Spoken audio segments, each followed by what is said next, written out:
Whether you keep them in your home or love to see them in theirs, these are the creatures that bring us all together.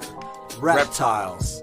We're going to be delving into the experiences of reptile lovers from around the block and around the world. This is the Reptile Talk Podcast.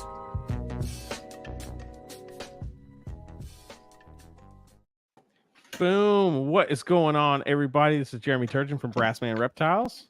And I'm Rob, and I'm keeping it real. Hey, and Rob is sitting in a room that is 87.4 degrees, so he is melting slowly.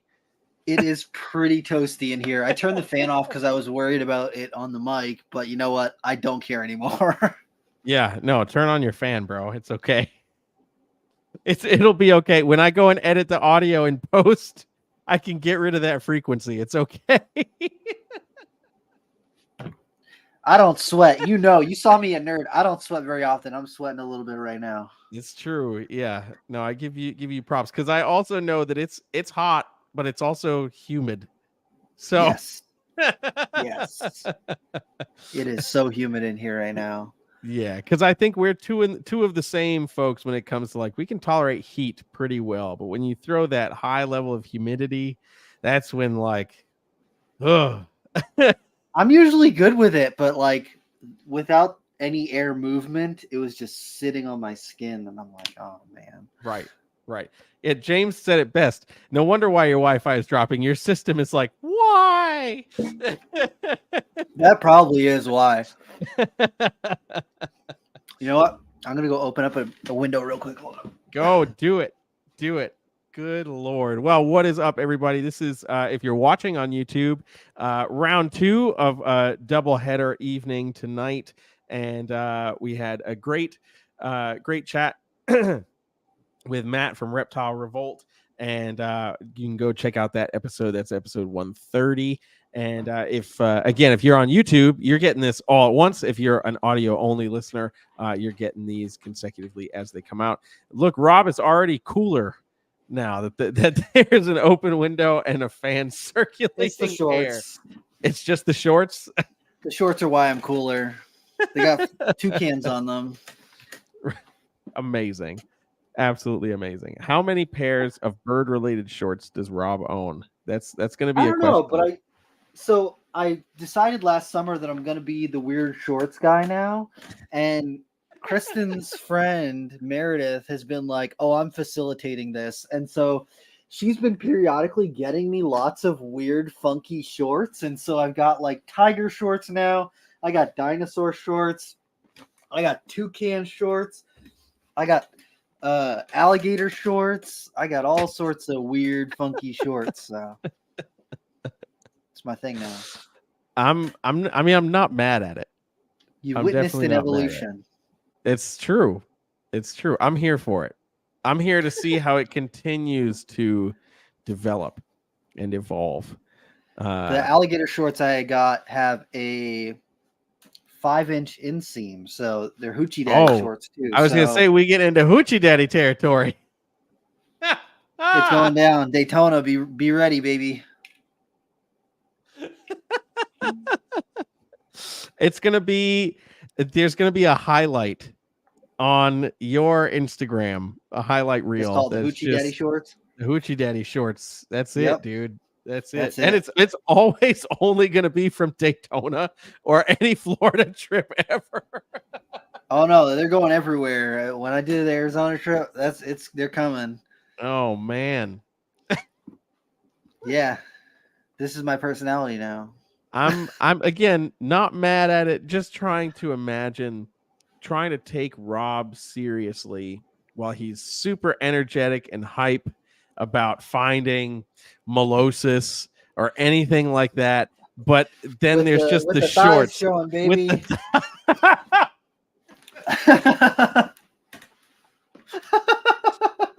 And it's like the most ridiculous print on the shorts. It's like we got to get you some Rocco's Modern Life shorts or some Doug shorts, like any of those.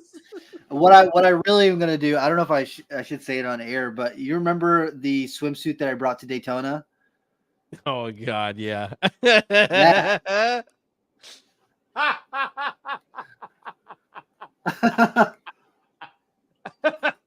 Oh, I don't know about that. Oh, it's going down. Well, moving along, this episode is brought to you by Black Box Cages. You're looking for a rack or a new enclosure? Make sure you check out Black Box Cages. I just got my stack in my racks over here, and I'm really loving them so far.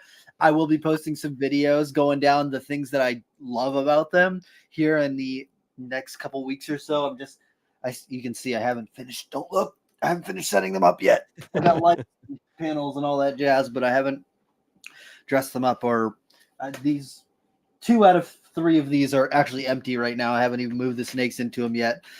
But Janet just had her prelay shed, and so I've got a security camera taped to her enclosure so that I can watch for the next month of what's going on with her.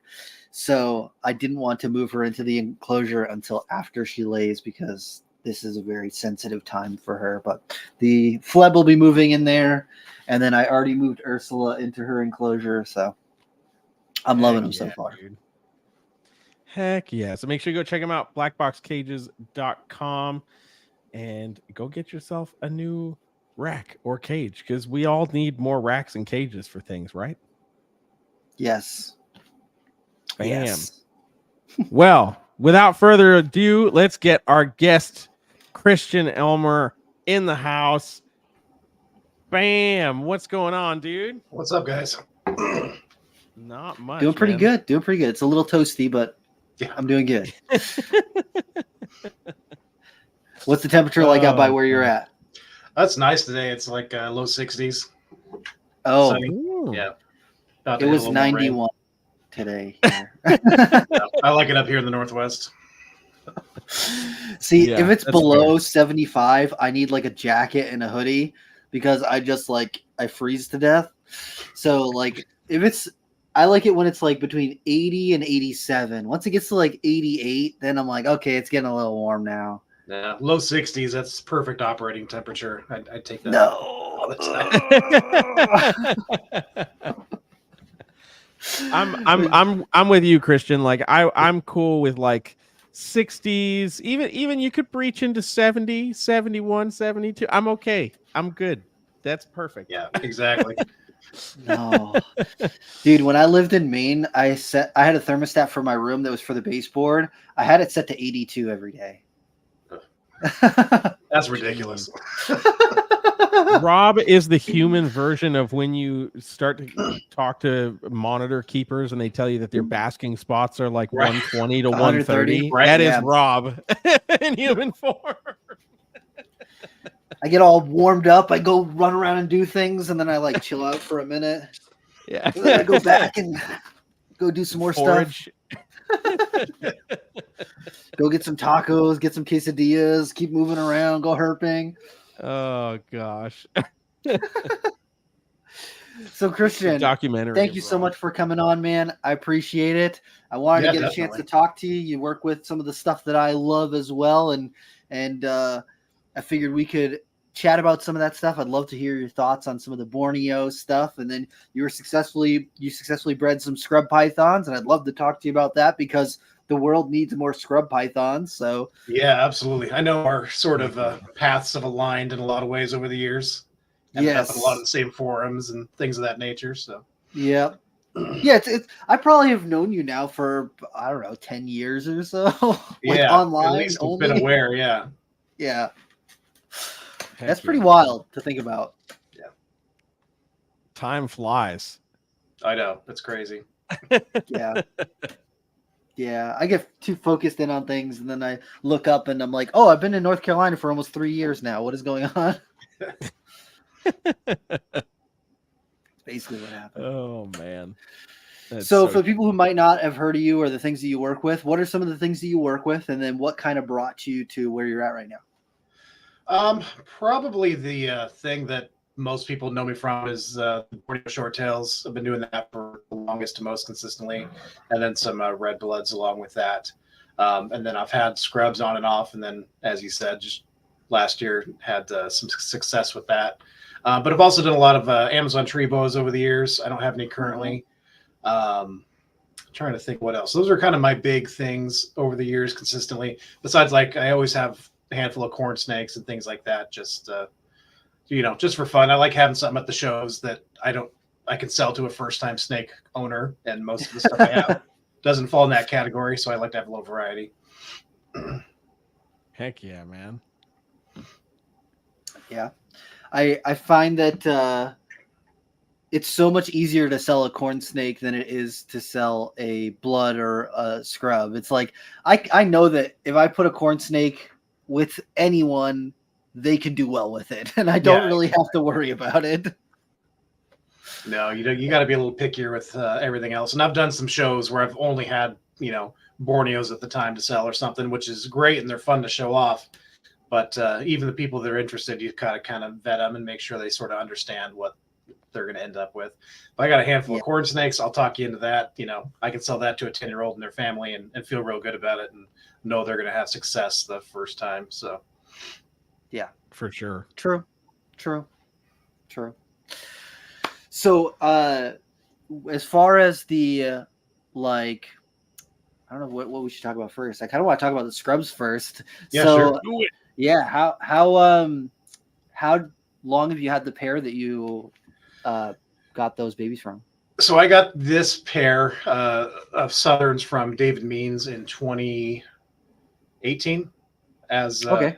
I think they were imports from Dan Mallory originally that he had, and then he was selling a bunch, so I got a pair from him. Previous to that, I had raised up another pair that I had and then lost the female.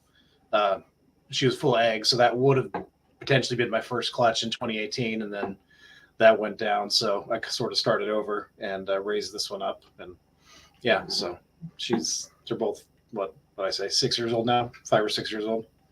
Hell yeah. And how long roughly is she? She's probably,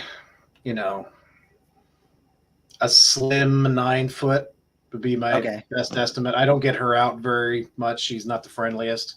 He's a lot better, so I hope to get him out now that the weather's turning and get some outside pictures and stuff. But hell yeah. Yeah, I keep him pretty trim. Yeah, my girl that laid the baby or had the babies last year, Fleb, she's probably like that 8.5 foot. Yeah. I don't really think she might be 9 foot. But she's not very big. She's smaller around than an Arizona can, smaller around than your average soda can. So not a very big snake. I'd say my girl's about the Arizona can size, being gravid at the moment. She'll be thinner when she has her eggs here in a few days, hopefully. So. Hell yeah. Hell yeah. Man. And how long after your prelay are you counting? How long after the prelay she was laying? She shed on the 4th of April. And I don't remember exactly how many days it was last year, but I do remember figuring out that she's due next Wednesday if she goes the same number of days. So whatever that works out to be, 30 something days. So. Yeah. Yeah. Which unfortunately I'll be 35. Out of town for, so I gotta. Isn't that how it goes? Yeah. So what'd you say you're going out for? What's that? What'd you say you're going out of town for? Oh, I'm going fishing, doing some herping on the east side of the state here. It's a totally different environment than we have up here in Western Washington. So get to see some rattlesnakes, hopefully, if the weather cooperates, and gopher snakes and things of that nature. Plus, just break the kayak out and do some trout fishing. So, hell yeah! Heck yeah, dude! That's cool. Yeah, it definitely sounds like a fun getaway. Yeah, it's kind of my yearly thing, just to get out and get to do a little something, not have to have any timelines or anything. If I feel like going for a hike, I can go for a hike. If I want to crash for a couple hours, I can crash for a couple hours. But yeah, there's a lot of cool stuff in a pretty small area. A lot of, like I said, a lot of lakes, a lot of places to hike, just random spots to check out. So it's always a lot of fun. Heck yeah, man. Yeah, I'm envious of anyone who can find rattlesnakes right in their area, because where I'm at, I can't. To be fair, it's like a 4-hour drive for me to get to the other side. So, yeah. If I did that drive, I could find rattlesnakes too. But... Yeah. Have I done it yet? No. Basically where it's at. So, how many babies did you end up with last year? So if I remember correctly, I had 17 eggs, but I had some issues during incubation, which I'm actually happy I hatched any at all. So I think I ended up hatching 8, and then I think one of them passed pretty quickly, wasn't doing very well. So I ended up with 7 healthy babies, which I was still thrilled with given my history. So happy to have those. And then I think I sort of figured out, I think I was just keeping everything too moist, which generally worked for everything else that I'd had. So I sort of wasn't prepared, I guess, that the scrubs were going to be a little more sensitive on the incubation side. So I'm just going to switch up a couple things this year and hopefully no issues on that end. Yeah, that's one of the things I've noticed, that scrubs are super, super sensitive to humidity and moisture, and a little bit in the eggs, but even more so like after they hatch, they're just so sensitive. But like for that first like week or two, you can kind of get away with it sometimes, but after that, they are just like super. They need to have a lot of air ventilation and airflow for them to do well. And like you're saying, being able to hatch any is a huge success, because I was thinking, I've listened back on a bunch of podcasts where they're talking about, certain people who are trying to get things like, I think it was the albino berms. The first 2 times they tried to breed them, they killed all the eggs. Like, can you imagine spending that much money and and it's all a learning process. Yeah, for real, bro. And it's all a learning process, and there are lots of people who try and don't even get to the portion where you get the eggs. And then if they do get the eggs, then all the eggs go bad, or there's all these different hurdles to get through before you actually get babies in your hand, and then establishing babies after that is its own other thing altogether. Yeah, no, for sure. And thankfully, once I had the babies, they actually all started up pretty good for me. I didn't really have any issues. I was already prepared to offer some, some quail and some different mixes. So none of them took more than a couple months to get feeding pretty consistently. So little hot water and some frozen thawed rodents goes a long way for those guys. Yep. I got one holdout still from last year who will only take assist-fed rodents. It will not take off tongs, and it's really annoying. Yeah, this year we'll hopefully have a larger sample size, so we'll see how they do. But they're pretty hardy. I'm not anticipating too many problems. I'm sure if I had live to offer, it'd be even easier. But I pretty much strictly do frozen thawed unless I absolutely have to, just because it's a hassle for me to track some down. So I do everything I can to avoid that. Yep. Yeah. My nearest place, I go to these guys, Morph Mayhem, and they're probably 25 minutes from me. So whenever I got to get live, I got to go and out, 25 minutes out, hang out, talk, pull rodents, and then another 25 minutes back. So it's like, after work eats up a good portion of your night before you got to go to bed and get ready for the next day, Yeah, absolutely. I am my closest like solid rodent guy for like the quantity of stuff that I need is like an hour from me. So I feel that pain. I'm like, no, man, just take the frozen thaw, dude. Just take exactly. I just stock up the test freezer and just make sure I'm ready ahead of time, and then I'll just run to there's a pet store too, kind of on my way home from work that I can stop at if I absolutely need to pick up something. But yeah, apart from that. And, it would be easier to start a lot of the babies, especially short tails and stuff, probably be easier if I had, live ready to go. And I've thought about just breeding them just during, hatching season and stuff, but I really don't want to add one more thing you got to do. Yeah. I got to take care of. So. I do not blame you at all. Nope, at all, dude. And are you planning on breeding any short tails this year? Yeah, I did. I've been kind of taking a break from it because I'd bred a lot over the past several years. But I did have a clutch. I don't remember the date, but last month sometime I got a clutch, and that was the only one I was going for. But these are both animals that I had raised up, and so the babies will be 3rd generation stuff that's hatched now here. So just like VPI stripe, head ultra kind of thing. So, but should be some fun ones out of that. So I'm excited. It's been a couple years since I've had Borneo babies. So, and it was a smaller female, so it's not 35 babies I got to worry about. I think was 15 or 16 eggs. So, nice manageable number. I was trying to sort of take it easy this year. So I just did that and then tried the scrubs one more time, and it looks like she went. So that'll be great. And I can just sort of focus on that and not have a ton to worry about. Yeah, that's basically what I did last year, where I was like, I didn't want to have short tails and scrubs and corn and this and that and this and that. So I just bred the scrubs and corn snakes, and I didn't breed any other pythons last year. So I would have time, because I'm like, corn snakes, those are easy to get started. It's no big deal. And then I want to just focus on those scrubs and then be able to put some time into, really figuring out what I'm doing with them. And it worked out. I mean, those babies are really freaking cool. Yeah. Yeah, I'm looking forward to it. I'm looking forward to going through the process again and seeing the babies hatch and everything. And then she'll have gone 2 years in a row. So next year I'll give her the year off and see where we go from there. But so she did back-to-back years. That's awesome. Yeah, she did back-to-back. She bounced back real quick last year, ate immediately after I took the eggs from her.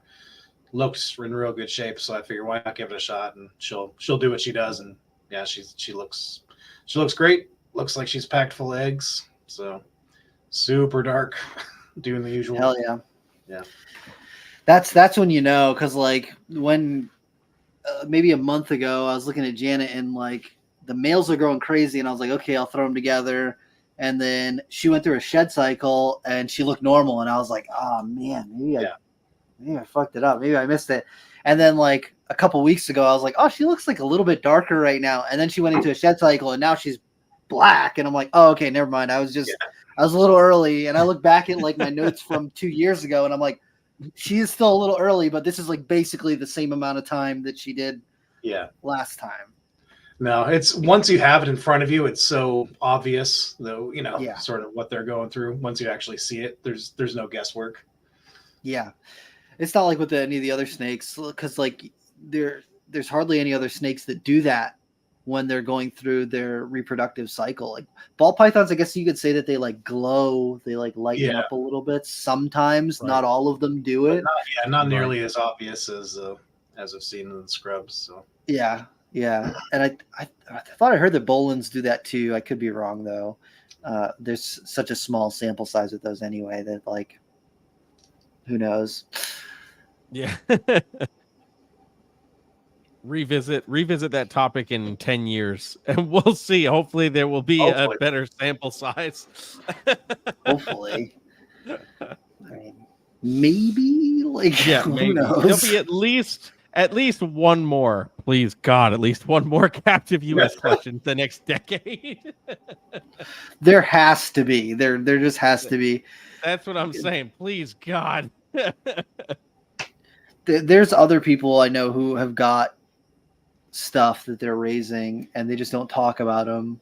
And they're very competent python breeders. So I'm sure that in the next 10 years they'll produce them, I guess, Yeah, we can hope. Let's hope and pray. Yeah, I know there's some good folks out there that are working on it. I'm just glad that my favorite scrubs are also the cheapest and easiest to deal with. I don't have to worry about saving up, $5-10 to get into something. To get them a Lucan? Yeah. Yeah. Southerns genuinely have been my favorite, for decades. So really? What draws you to them? Probably number one, just as far as head shape and the scalation and stuff goes, I think they just sort of have it. There's something, Jurassic Park raptor-like about them. You could say that about a lot of the scrubs, but there's just something that jumps out about looking a Southern in the eye. And then I'm always a fan of the earth tones. Same reason I like the Borneos a lot. The honey, the yellow, the oranges, the warm kind of colors. And I don't know. That's pretty much it. It's nothing against anything else, but they do it for me. And closest thing you're gonna get to the mainland King Horneye. I was just gonna say they look just like King Horneye. Yeah. So that helps. That's what I think. Like, I get a lot of people who message me and they're like, "Hey, I really want to get King Horneye. I really want to get King Horneye." I'm like, "Get a Southern. They look the same, and if you just feed it and grow it, it'll be big." And there's like, I don't think like I don't know. For me, I've worked with a lot of really big snakes, big retics, and I'm like, thinking about working a scrub that is that large sounds horrible. It sounds like the worst thing that you could possibly do. It doesn't sound enjoyable. It sounds like every moment you just be worried that like this could be my last moment because like they've got such a strike range on them. I mean, I've heard some stories from a long time ago about some puppy dog tame king horneye that are no longer around. But I do know that if I ever got that chance, I would clear out my snake room and just make it a walk-in, walk-in vivarium for a couple of them, and I'd be happy for the rest of my life with that. But yeah. Hey, my I have a pair of Southerns, and my male is that like light honey color, where he's just like super light. The pattern is very similar color, and I really like that about him. And then the female is a little bit more more contrasted in her pattern, not like dark, but she's just a little bit more contrasted than he is.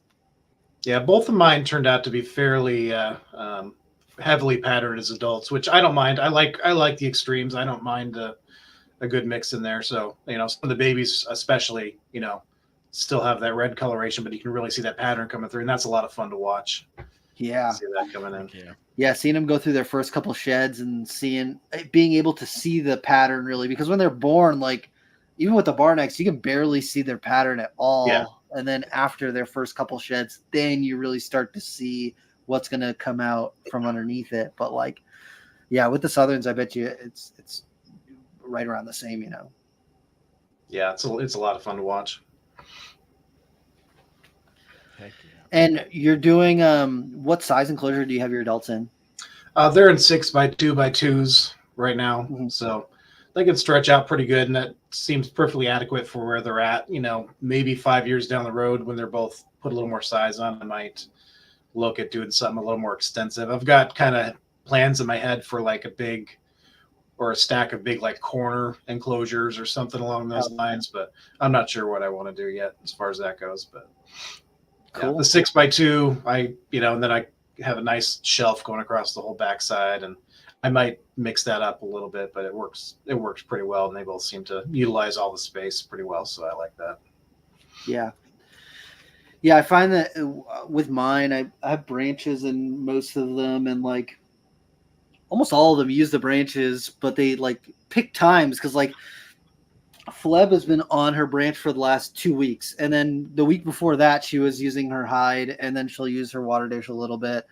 But like certain times of the month, she's more inclined to be on the perch, like perched up, and she perches just like a chondro, just like back and forth, perfectly on there. And it's something really cool about seeing a big scrub curled up like that on a branch. I don't know. Oh, that's great. Yeah, I'm thinking I might after she has her eggs, I might switch out. I've sort of built some perches that I want to get in there and sort of experiment with. I like the shelves because it's easy, and it gives them a lot of extra floor space if they want to be up or down. And I can even put hide boxes up there and stuff.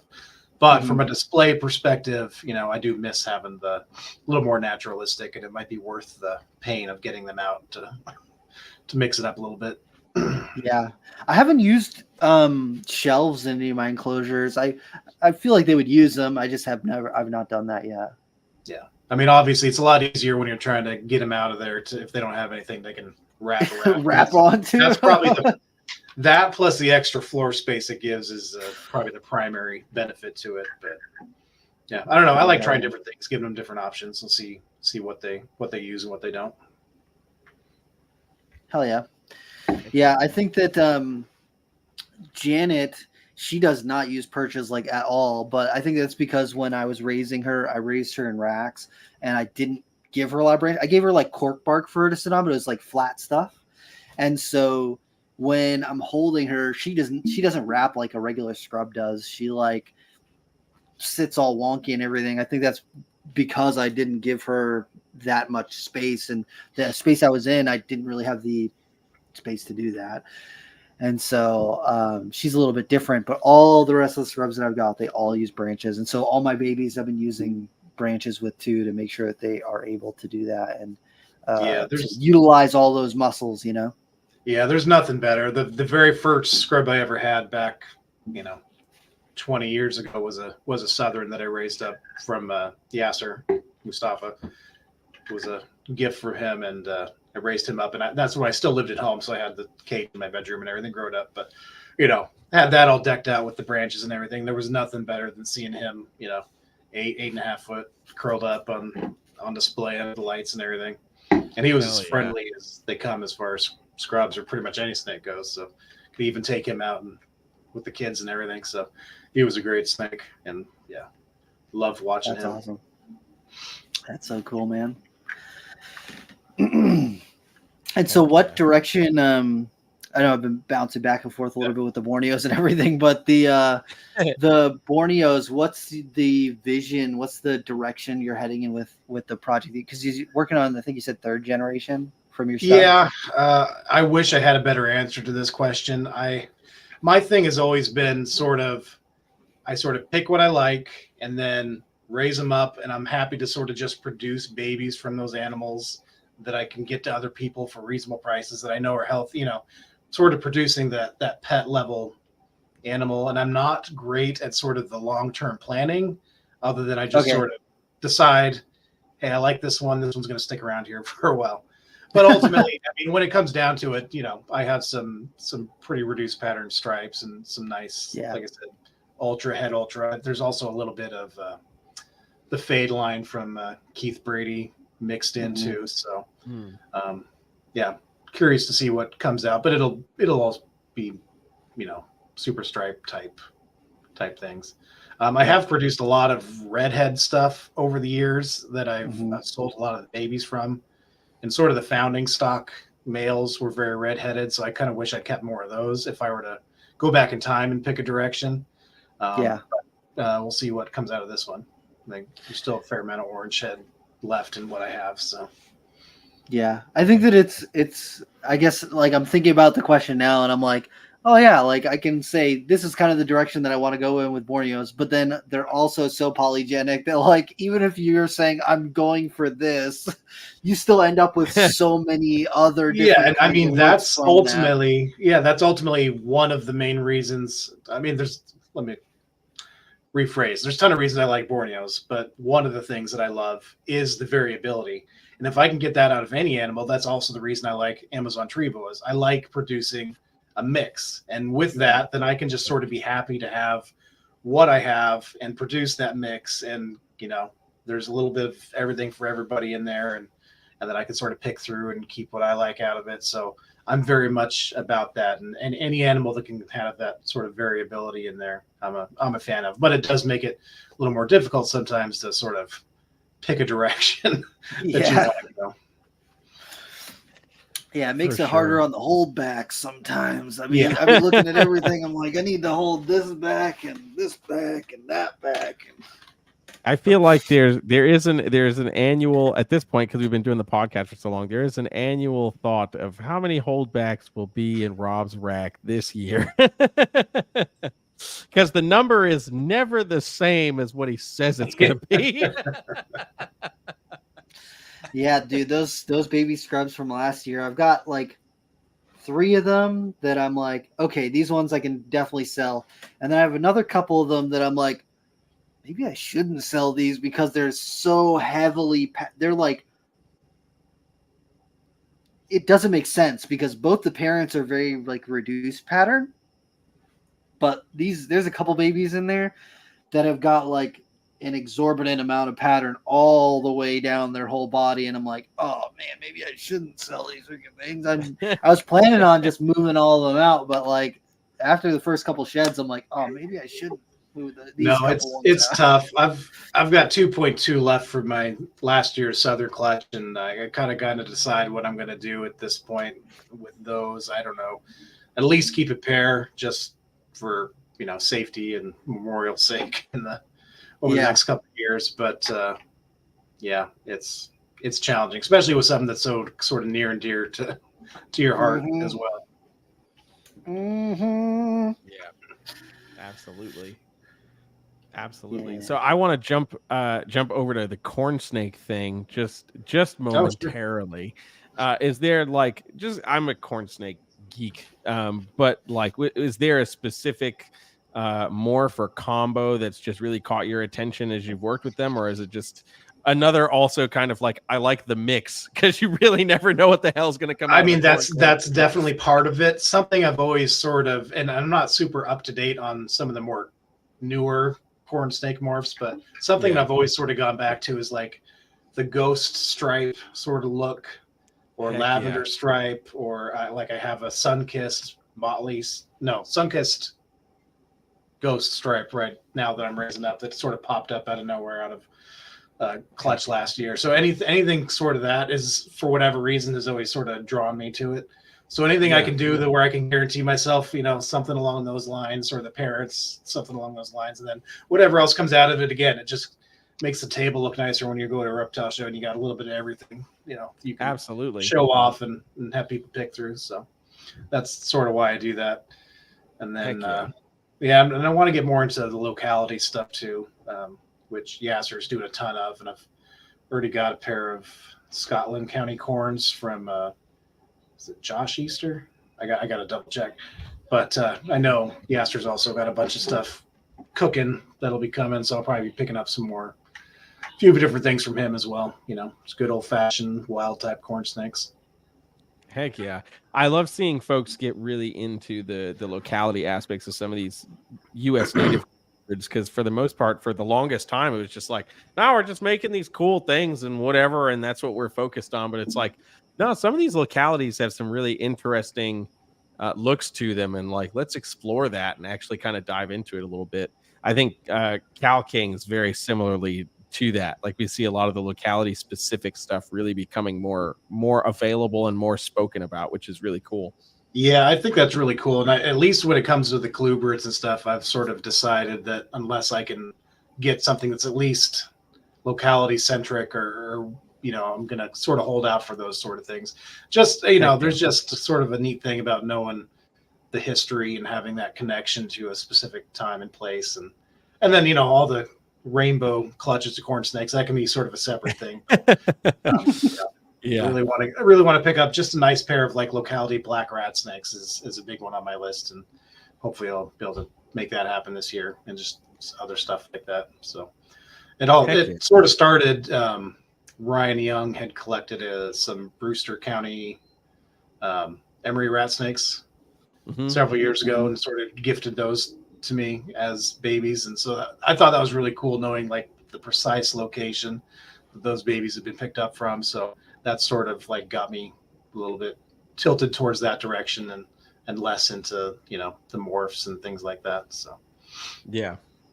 Heck yeah, man. I dig it. I definitely dig it. That being said, I'm also a sucker for the ghost stripe kind of look and stuff. Like, that's just kind of like one of those first few combos where you started to really deviate from the typical corn snake pattern, where you've got that anery look, which is already really striking, but you just add those stripes down the back and you're like, that's just kind of a cool snake, man. No, and it's cool. And it's almost cooler when you hatch a clutch that has the stripes and the normal patterning in there, and you can see that contrast, next to each other. I don't know. There's some fun about that.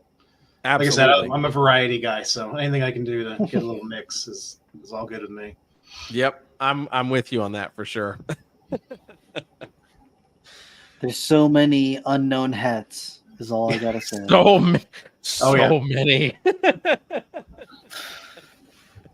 I don't know if we talked about this on the podcast, but one of the guys I met in college, who, like, we were in some biology class, and he found out that I kept snakes, and I was like, oh, he's like, oh, I got a snake, and so we like chatted it up, and he had a anery corn snake that he got when he was like a kid, and it was a female, and it was like an adult size corn snake, and I was like, why don't you try and breed it, man? Like, you got an adult size female corn snake, you guys just take the eggs and just put them on a shelf in your room and they'll hatch. Like, so he literally just picked up a male, I think it was a male normal corn snake, and was just like, hey, he got it for free, and he just threw them together, got a clutch.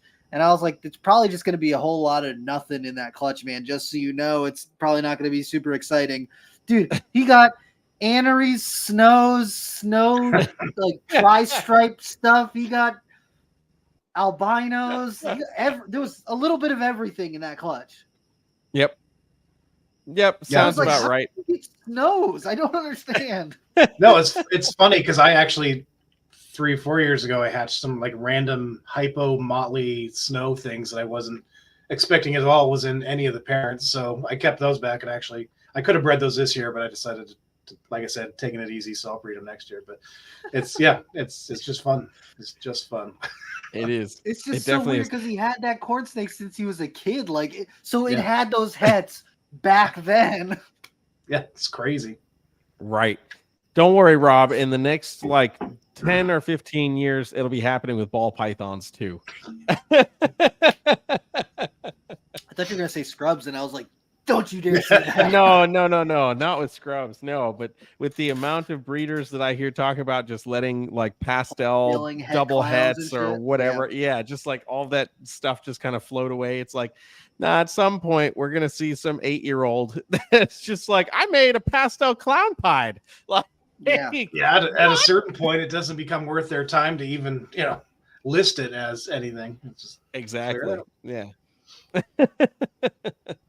There's a lot of those. Yeah. But now with the shed testing and stuff, I mean, theoretically, you could test things. Yeah, this is very true. This is very true.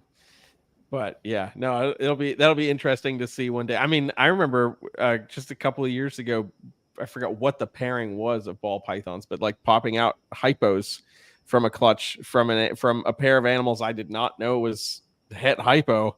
And then the following year tested them by breeding them 2 visual hypos and was like, oh shit, it's real. Damn. So it's already begun. See, I just say that with the Borneos, it's going to happen because they're all het for everything. Yeah, right. Right. Exactly. I know they become pre-built with all their hets, and then you just got to separate them all out. Yeah. Oh gosh. It's just funny when people are like coming from ball pythons, like, hey, I see that you got Borneos. Like, tell me a little bit about their genetics. And I'm like, Oh, I know. You have. Take a bowl of soup and then throw it at the wall. I know. I need to have some sort of speech prepared when I'm trying to explain it at the shows, because you see the eyes sort of go blank pretty quick when you try and, or they just little shit, trying to sell them on something that's not really there. Yeah. But breed 2 cool snakes together, you're gonna get cool snakes. That's You what I will always get cool snakes, I promise. That's true. Wait, like, do we reference the jaguar Amazon tree boas? I don't want to talk about it. Oh gosh. No, we will not Yeah. talk about those, Jeremy. I will every time, because it's just not real.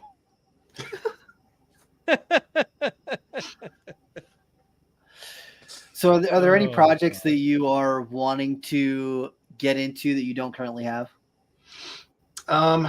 Like I said, there's some just North American rat snake stuff I'd like to expand on a little bit. And then I've always got fantasies of, at this point, there's not much that I have that I want to get rid of, and I would kind of have to get into something big time. One thing that I've sort of always wanted to go and try my hand at would be emerald tree boas. And maybe a few years down the road or something, I might turn my attention a little more towards that. I love all corralis, and that's just not something I've, had the chance to get into, or the money, frankly, for most of my life. So Yeah. it'd be nice if I could sort of be very intentional about moving into something along those lines.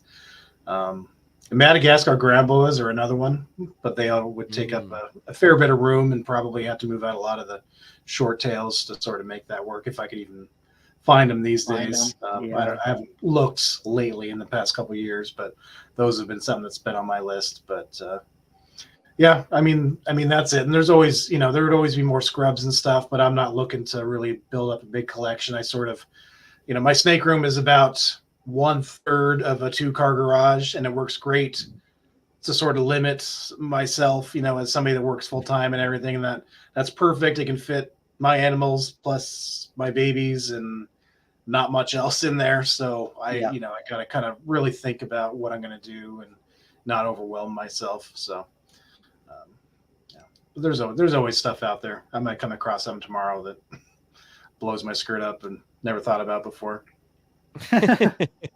Well, honestly, I was just gonna say that thinking about doing the emerald tree boas in a few years is probably a great idea because there's like 2 or 3 people right now who have gone all in on making emerald tree boas. So I see that in the next 5 to 10 years, there's probably going to be a slew of emerald tree boas available.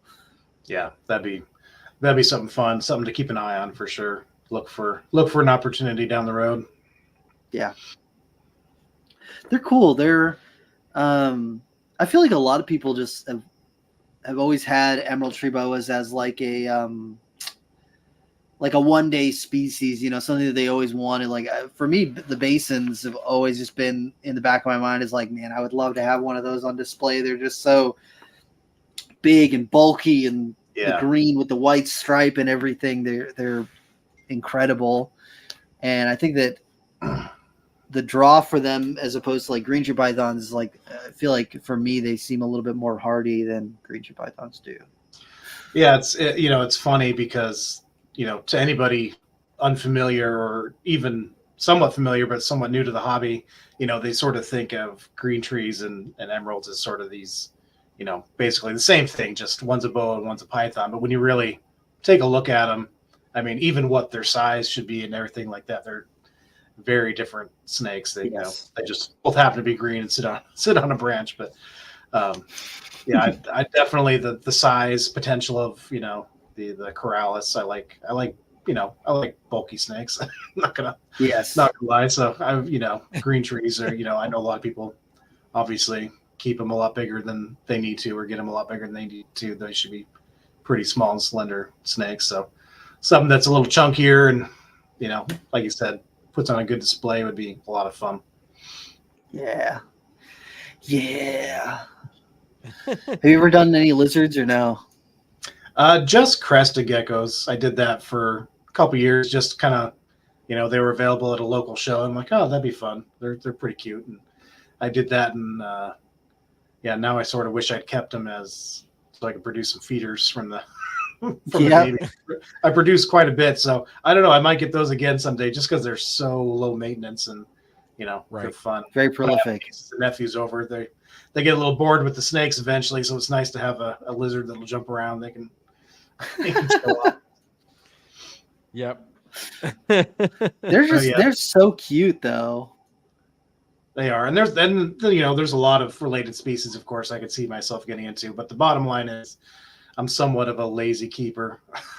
I like snakes because they're you can walk away for a week and not have to worry about it if you got everything set up. It's less true, for most other animals. So even something as simple as a crested gecko, you got to think a little bit more about that and make sure taken care of. So yeah, somebody's got to come by and drop some crickets in there at least or something, Yeah. At least I got a sister that's local. If I ever get anything like that, she'll take care of all that stuff for me.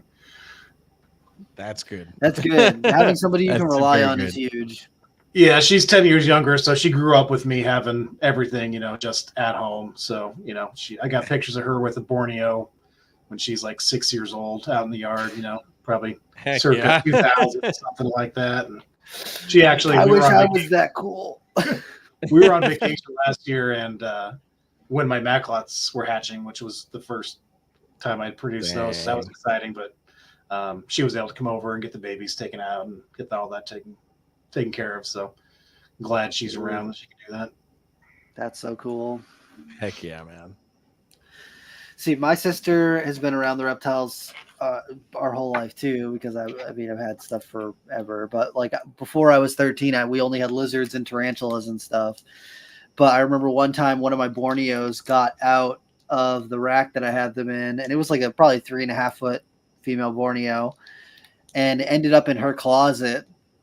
And she called me and she's like, "Hey, I think one of your snakes is in the closet right now." And I was like, "Come on, they're all in racks. There's no way." And she's like, "Oh no!" She sent me a picture. She's like, "Oh no, it's definitely in there. You got to get home and come grab it." I'm like, "Okay, it's fine. Just leave it alone."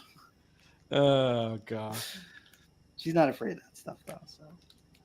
So, but she lives in Kentucky now. So No, I lucked out. Most of my family, my immediate family anyway, were pretty cool with it. Even my younger brother, he was never as interested. Was always sort of keep his distance. But if he had friends over, he was always down in my room showing off my snake collections. So. yeah, Of course.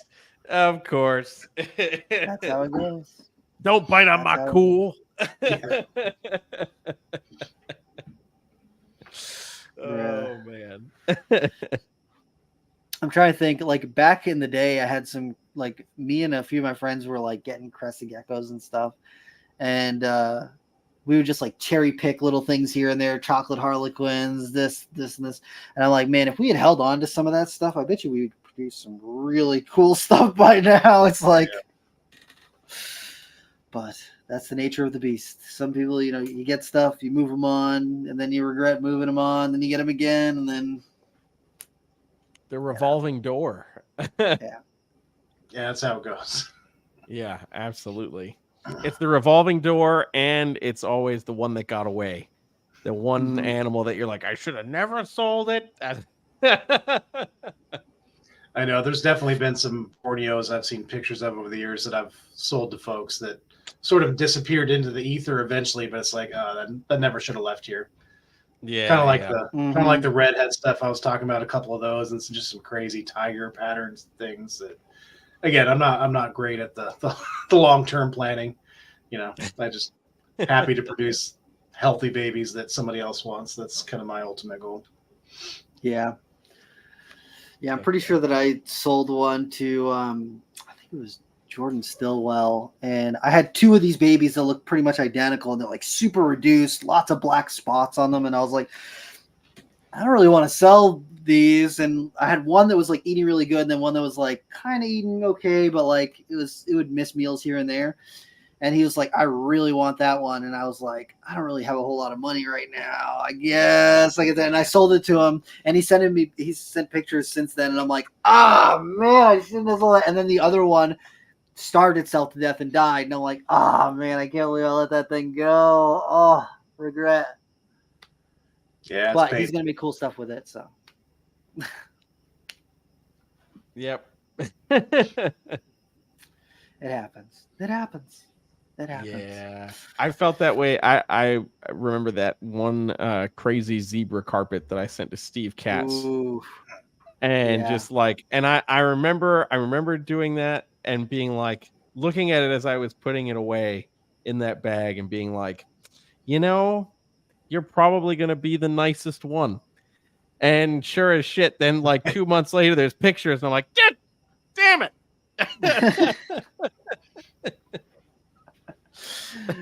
Dude, that's why I Jinxed have it. such a tough time picking which scrubs are gonna go. I'm like, they look like they are average scrubs right now, and then I know I'm gonna sell them, and I'm like, oh man, that thing is bright gold. What was I doing? What was I thinking?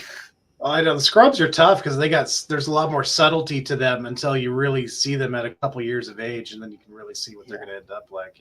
It's Yeah. It's not, at least the Borneos, the pattern's apparent, if nothing else. Yes. It's not Yeah. color. I think the Borneos are easier to tell than a lot of the than the red bloods and the Sumatran short tails, because the Borneos, most everything's there. It's just turned down a little bit, and you're like, okay, I can see that this is going to develop in this kind of way as it gets older. But with the red bloods, it's like, oh man, you all look brown right now. It's like, Yeah. after staring at hundreds of them, I got a couple little things where I'm like, okay, I think that this is a little telltale that this one's going to be red, but like, Yeah, it's It'll tough. be those man, ones that it's shock tough. you, that come out of Yes. left field. Basically what it boils down to. Yep, absolutely. That's exactly how I felt with the jungle carpets. It's like there's a couple little things I can be, okay, you're gonna look pretty nice, but then there's always that one that you're just like, well, shit. I didn't have any idea that was gonna happen. Yes. Unfortunately. Oh, man. Yep. We live and we learn, you know? Right, as we Right. all sulk in our own poor decisions.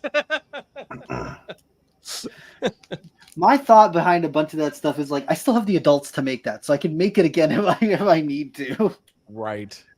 Yeah, that's kind of where I'm at. I've always sort of, I have the parents and I'm happy with the parents, and those are the animals I'm connected to. So yeah, if I really want to, I can hold something down the road, and sometimes it works out, sometimes it doesn't. True. True. Very true. Oh man. That's why it's important to have holdbacks, Jeremy. Hey, look, you're also talking to somebody that holds back a lot of animals. I have basically one entire 45 slot baby rack that is nothing but holdbacks. But that's also a problem with having so many different species. Yes. It's only 3 of these and 2 of those and 2 of these and 3 of those. And then the other one is just all Amazon tree boas. So it's like 5 of those and 10 of those. Oh, man. Oh, it must be 9:00. It is. Your lights have gone out. Your backlit is gone. Yeah. Yeah. I literally just got these surge protector timers recently, and I've been messing with them for the last couple of days because whatever setting I had them on was just not right. And so I finally got it right. So now that they turn off at 9 p.m. Hey. That's nice. I finally got myself some smart switches so I can do it from my phone, and that's so much easier to change the time Yes. over there. Absolutely. Yeah, for real. These ones have like an internal battery, so if like the power goes out for some reason, they still keep time at least, so you don't have to reset them. Because I was using the analog ones, these freaking things, and let me tell you, no. yeah, The only thing I use that for anymore is our Christmas tree. that's Finally fair. switched all those out. Yeah. Yeah, Oh Yeah. gosh. but I just got rid of all those now, so now I'm running on high tech stuff. And hopefully, so far so good. I like them so far. That's good. Welcome to the I wish I could 21st show century. this. Yeah, I wish I could show that stuff to me 15 years ago to be like, hey, Right. look at this thing you're gonna have. I know. This is going to change your life right here, and you don't even know it. Right. You don't even know it. You know how you go around and plug in every light every morning before you go to school and do shit? Guess what? That's a thing of the past. Yeah. Right. Where you're going to pull a stack away from the wall to, just to fix something. It's miserable. Too real. Too real. When and they're not on casters, so you're just sitting there pulling On carpet. on the yeah, exactly, on the carpet with little furniture mover discs from QVC. I didn't even have those, bro. Exactly. Oh God. Oh that man. hurts. That's what when people see you move something, they're like, "Wow, I didn't think you were strong enough to move all that." And you're like, "Do you know how many times I had to move stacks of floor to ceiling cages to turn on fucking lights?" I got hidden muscles, man. Right. Basically. Oh gosh, too freaking real.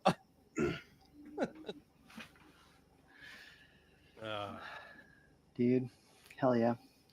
Well, man, we're winding down our hour here, but we do have one question that we ask every guest that comes on our show, and that main question is, what in the realm of reptiles, whether it be something that you're working with in your own collection or something that you've seen going on online and under the greater umbrella of reptiles, what is something that has you excited about reptiles right now? No, I should have been prepared for this question. I had plenty of time. No, and I guess my answer would be, and I don't know if this is maybe a result of sort of where I spend my time, sort of in the hobby these days, but it seems like across the board, there is a lot more appreciation for the animal as it is less so on the morph side, and like just people that just want the animal because this how nature created it, and also want to put it on display and have a way to appreciate it, and not all things being stuck in a drawer sort of thing. So the people that are really like smaller collections but more robust in terms of display and not focused on the churning out of you can say ball pythons, but there's plenty of people doing lots of different things out there. Just sort of the focus and appreciation for the animals as it is. And again, I don't know if that's because sort of that's where my path has sort of led me over the past several years, but I feel like it's sort of it's out in the air in the hobby that a lot of longtime people are sort of changing that direction. So that makes me happy, and I think everyone, if they could even consider 10% of their collection towards that direction, would be in good shape. Yes. Heck Yeah, I really love that. And being able to have my stuff on display now, like getting some of these scrubs out where I can see them every single day, has been so much more rewarding than having all the number of things that I've got in tubs. And I found that recently I'm starting to feel that shift more and more and more, where I'm like, I really would like to be able to just look in and enjoy these animals inside their enclosures and really get to enjoy them, because aside from cleaning and whatever, having snakes and racks, it's like that's most of the time when you see them is when you're doing cleaning or checking on them, or doing waters or whatever. And so being able to just look in and see them and appreciate them, it's like that's why we got into it in the first place. It's the reason why we got all these snakes, so now don't get me wrong, I'll always keep my bloods and short tails in racks. They do better. That's what suits them.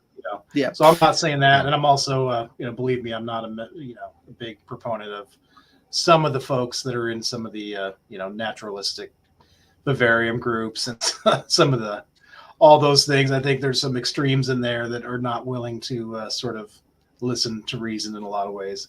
But again, just in general, something that's going to help you appreciate your animals a little bit more, and not focus on the money to be made from them, if that's even a thing for you. So true. Right. True. Yeah, I can't tell you how many. I stopped arguing with people on the blood and short tail thing because they're like, I'm going to put it in a fully bioactive thing. And I'm like, listen, it's going to pee 3 times and it's going to kill all your plants and all your isopods. It's not applicable. It's not viable. Okay. It's just not. You can do it with other things, just not bloods and short tails. And they're not going to listen. They just got to experience it for themselves. Yeah. And the thing's going to be stressed. It's going to lose its mind, and they just do better in tubs. Okay, just put it back in a tub. They are happier, and that's what's most important. That's what's important. Yeah, exactly. Well, thank you so much for coming on tonight, man. And if people want to see the stuff that you're doing or reach out to you, where should they do that? Yeah, Instagram's probably the best. Python Elmer on there, and you can sort of keep up to date with what I'm doing. Also, Python Elmer on Morph Market if you're looking for anything I might have available. Hell yeah, man. Well, thank you so much for coming on. I appreciate the time. We had a good time tonight, and hopefully I'm looking forward to seeing what you hatch out this year. Yeah, appreciate it. Thanks, guys. Yes, sir. Take care, man. Catch ya. See ya.